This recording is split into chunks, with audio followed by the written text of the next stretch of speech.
Hi guys, and welcome back to Locals Update episode 9. Today I'm going to be showing off the deck that went undefeated last night in Locals with 4 wins, which was absolutely crazy. And I ended up playing against Blue Eyes Pure in the first round, but the guy was just kind of getting into the game, so I was kind of just helping him out with the deck. So I played against him first round. In my second round, I played against Mimigul, and there was some interesting games, but overall it was pretty good. The deck was like really strong. It bricked like once, and that was like the only time I had really any problems. It was bad. It was a bad hand, but it still put up some like decent interruptions. The next thing was who else did I have? Yes, it was Super Heavy Samurai Centurion was the next game. And I just completely swept that.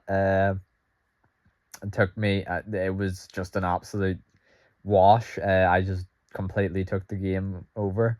I was able to destroy his Centurion field spell where he didn't have any Centurion monsters up, and because that was gone, he just couldn't play really. And then the final game was against White Forest as a fiendsmith, which I also just completely wiped.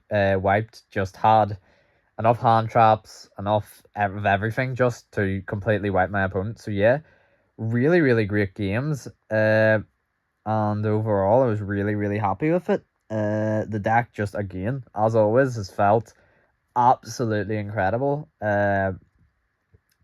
And just it's so good going first. It's really nice going second with a lot of ways to push through boards.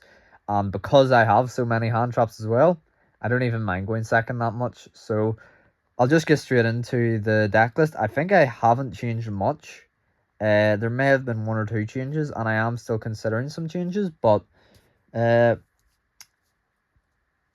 just get straight into it. So to begin, we have the starters. So we have Triple Siege for the Blue Eyes engine.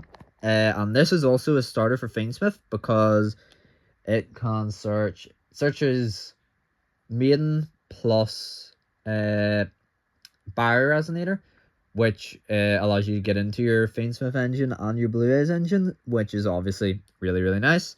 So Sage is the best single card to start all of your combos with, but obviously in Yu-Gi-Oh you don't start with a hand of just 1 card. You start with a hand of 5. So he is still good to see, but there is better combinations of cards to see. But yep, so he's the start. He's the best 1 card starter. Then the next 1 card starter is Maiden of White. Absolutely amazing card as well. Also a 1 card starter.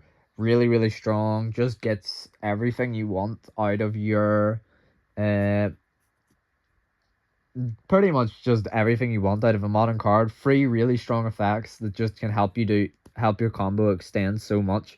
Really, really strong card, and also really annoying to get over because if it's battled, if it's targeted for an attack, it can revive like either a Blue Eyes or a Sage as well. So it's not just the regular targeting that can trigger Maiden. Next, we have the other 1 card starter for Blue Eyes, which is Wishes. This card's so fun.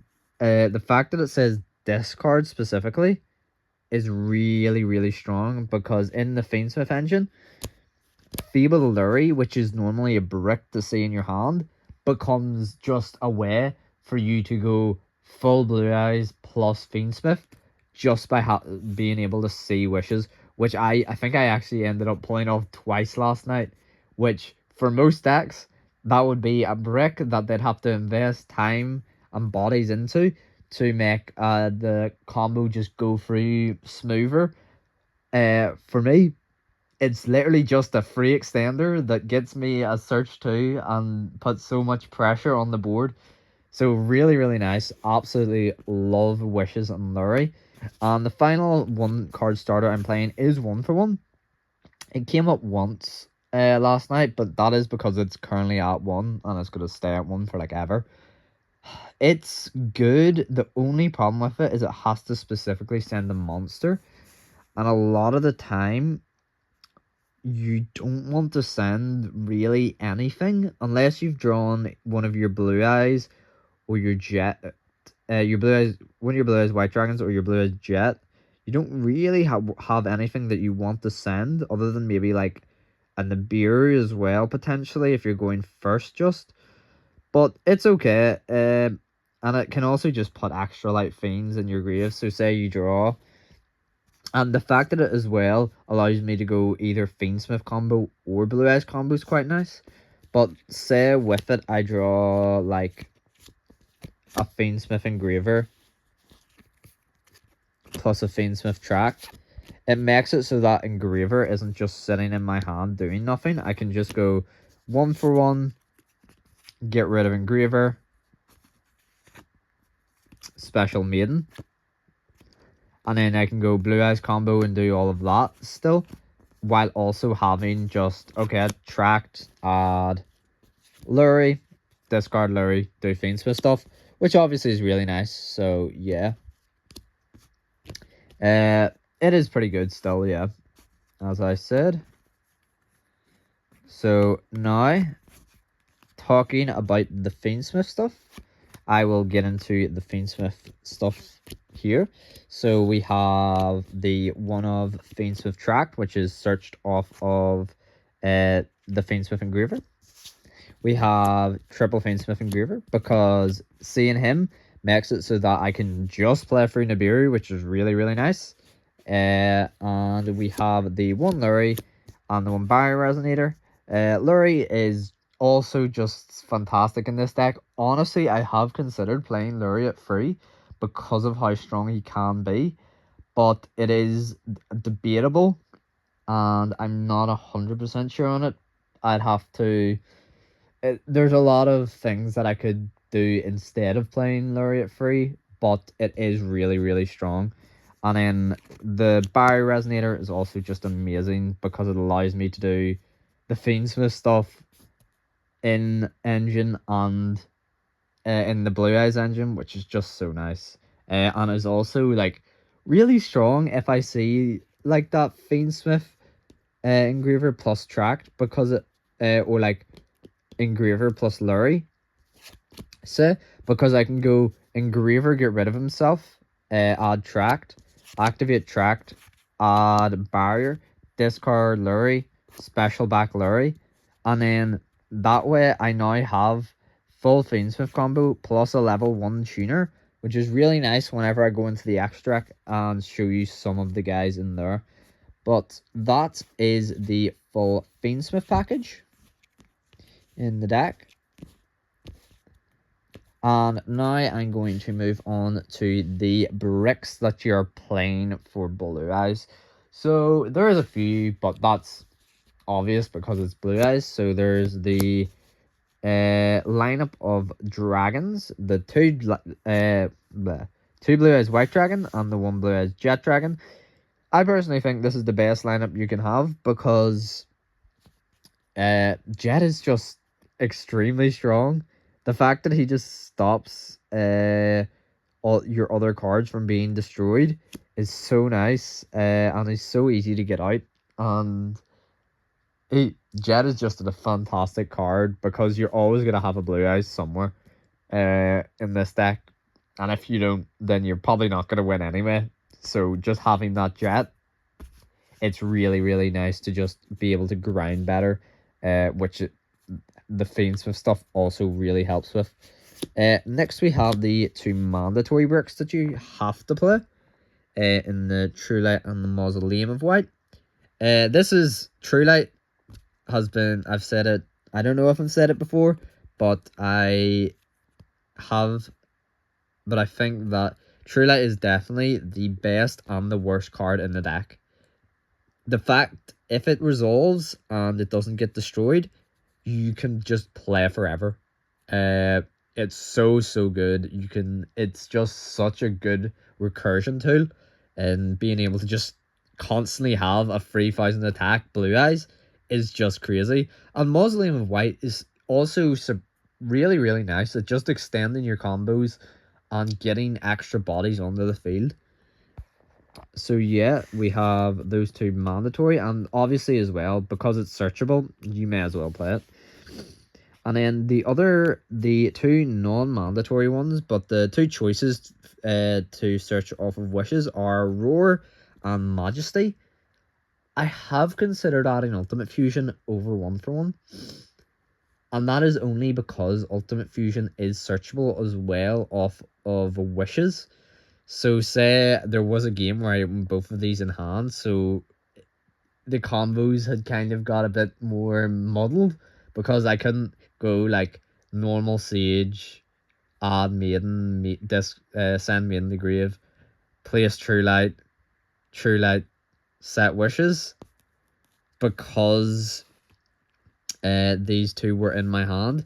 But honestly, if you're drawing both of these, the chances are so low, and that realistically, it is a 2-card combo that ends on a pop one at minimum, which is quite nice. So the chances are so low, and everything around it is just like, it could happen, but the likelihood is it won't. So it's better just to play the 2, I feel. And you really don't need that third, because most of the time I have never found that a third wishes has come up. So I'm happy with the 2 of those, and they're obviously great cards. Just being able to special back a blue eyes, or special and having a pop 2 non-targeting is just so devastating against so many decks. Next we have my the non-engine. So I'm playing 1 Nibiru and 2 Droll and Lockbird. So this is basically just because I only have 2 Droll. I probably would play a third one over something like Cross-Out Designator potentially, or even 1-for-1, honestly. But yeah, Droll is just really good where I play, because in where I play, there is a lot of White Forest as a mina, and Droll really hurts it. So just having as many of Drolls as possible is really good, because it's also allows me to get out of blue eyes if it comes to it. Like it's like my last resort. I can't just normal Droll and go off with Droll. So next we have the best card in the game, Ash Blossom and Joyous Spring. Also obviously a fantastic card. Really hurts so many decks. Just obviously a fantastic card. Helps protect you from the Mulcharmies, which are also really strong. As I said, a fantastic card. Next we have Triple Effect Feeler. A lot of people are playing it at 2.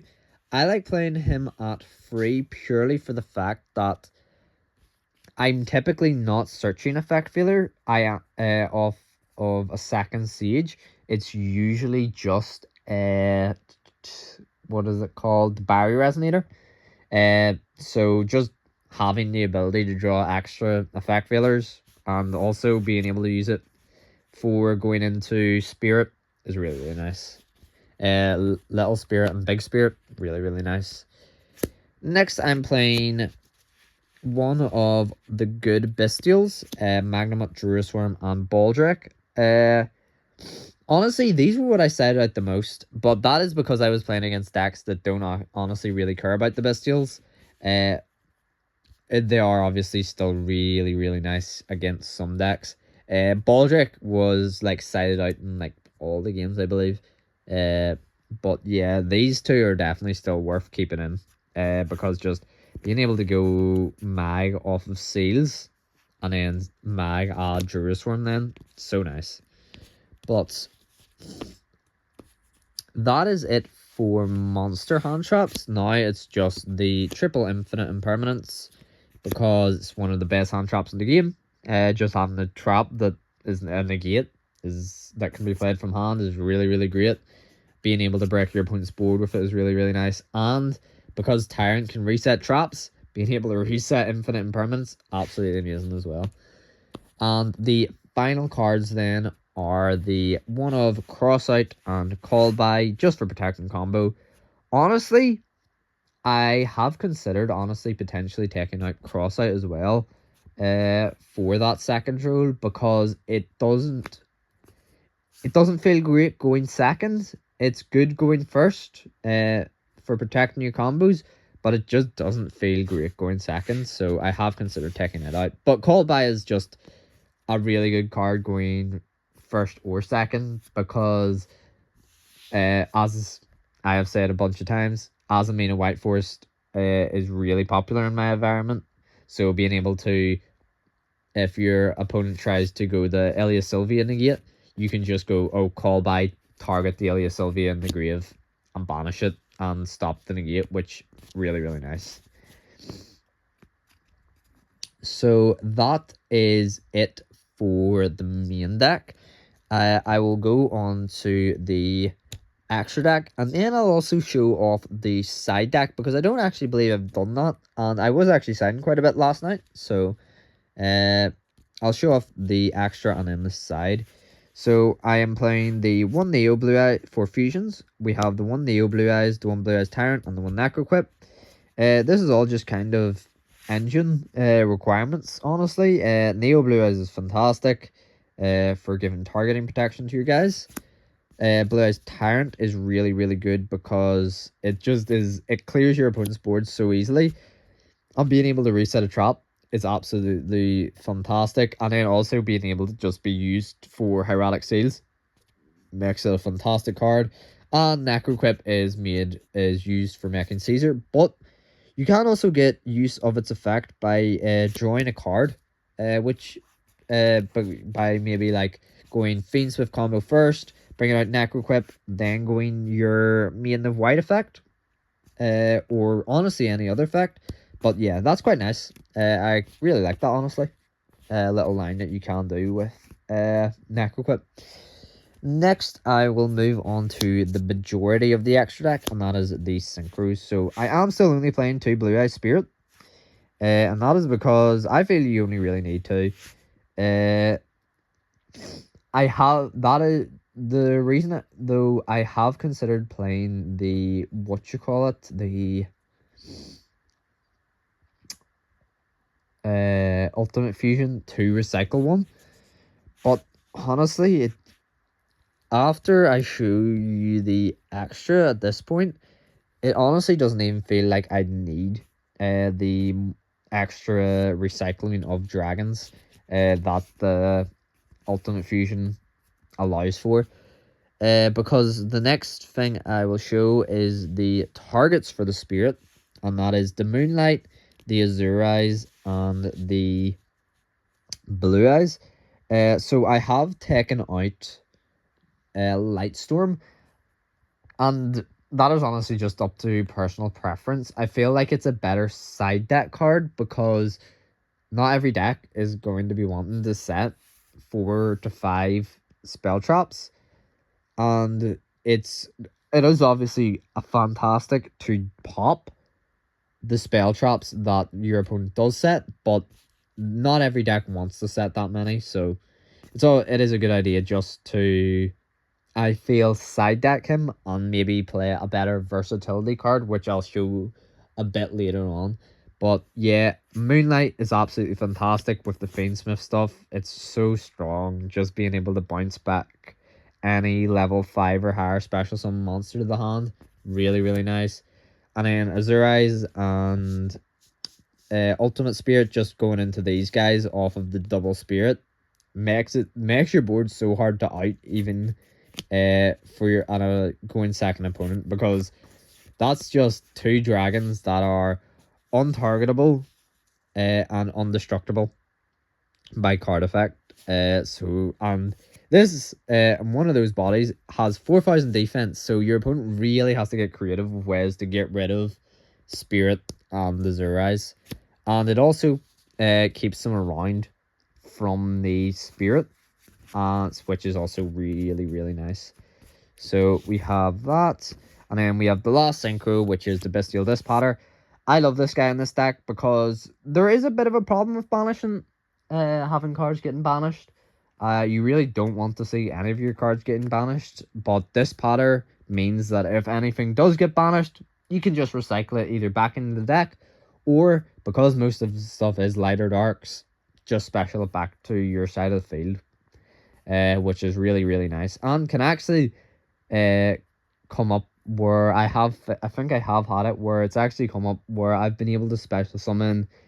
I've talked about being able to special summon my opponent's fiendsmith engraver. I've also been able to special summon Azamina Ilia Sylvia, which is an Omni Negate, which I was just able to special summon because it's also a dark, so all really, really nice.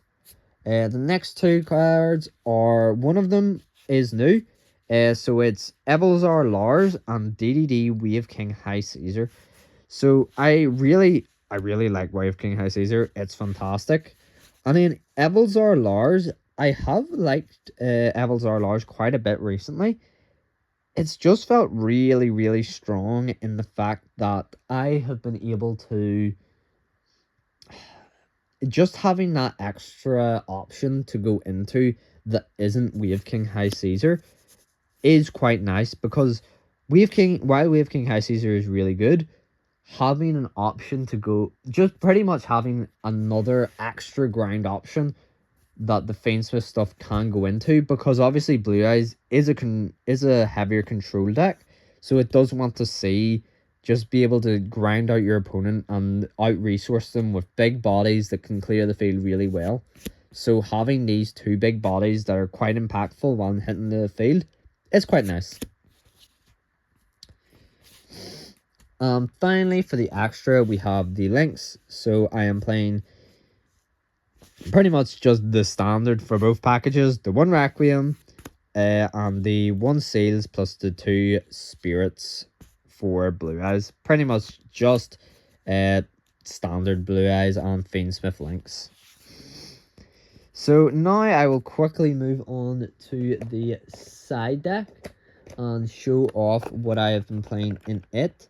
So as I said, I have recently added a card to it, and that is the Lightstorm Dragon. I do just feel, I had been playing it in my main extra, but I do just feel that having it in the side for heavier trap decks is just a better overall call. So yeah, got him in the side.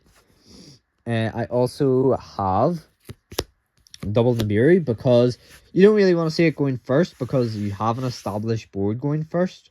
So seeing it going but you do want to see it going second, so just increasing it to 2 is quite nice. And the reason, sorry, not increasing it to 2, increasing it to 3 is quite nice. And the reason I'm only playing the current 2, the 1 currently in the main deck, is for crossout. Then we have triple Ghost Ogre and Snow Rabbit. Really good in this meta.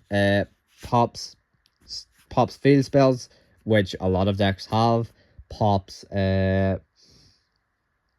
stuff like True Light and Deception, which yet again, a lot of Blue Eyes recently.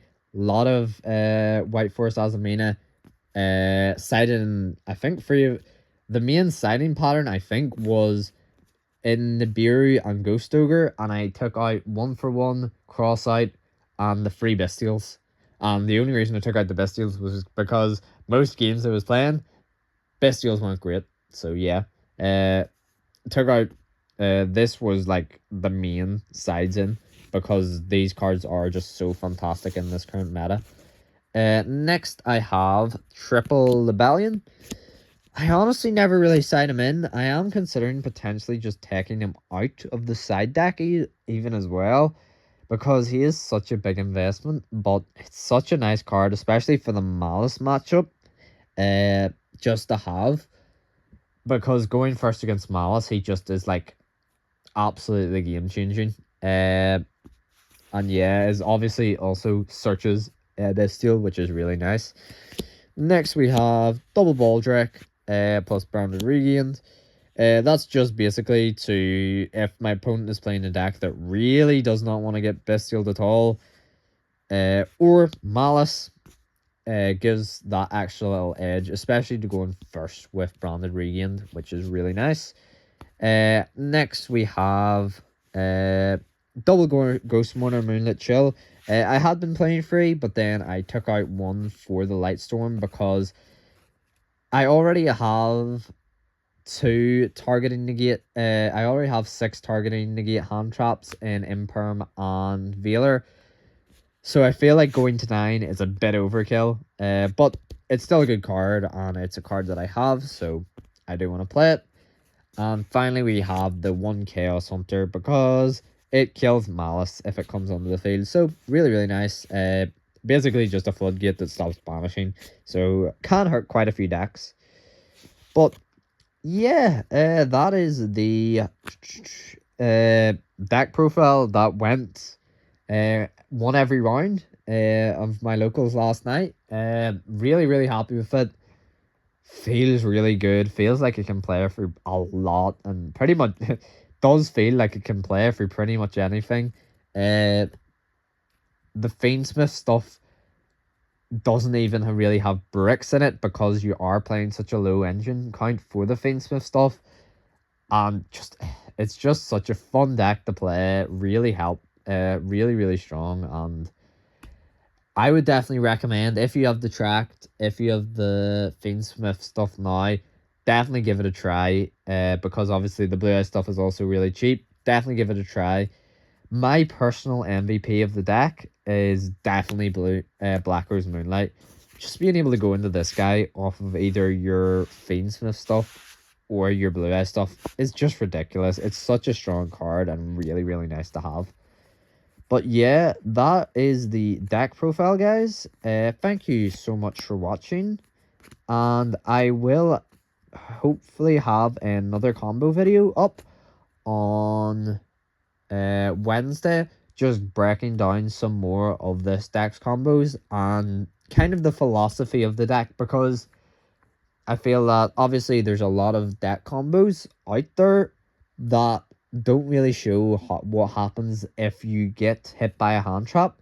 So having a guide to basically what the philosophy of the deck is and what it wants to do, I feel can be a bit more helpful. So stay tuned for that. And as always, thank you so much for watching, and I'll see you all later. Goodbye.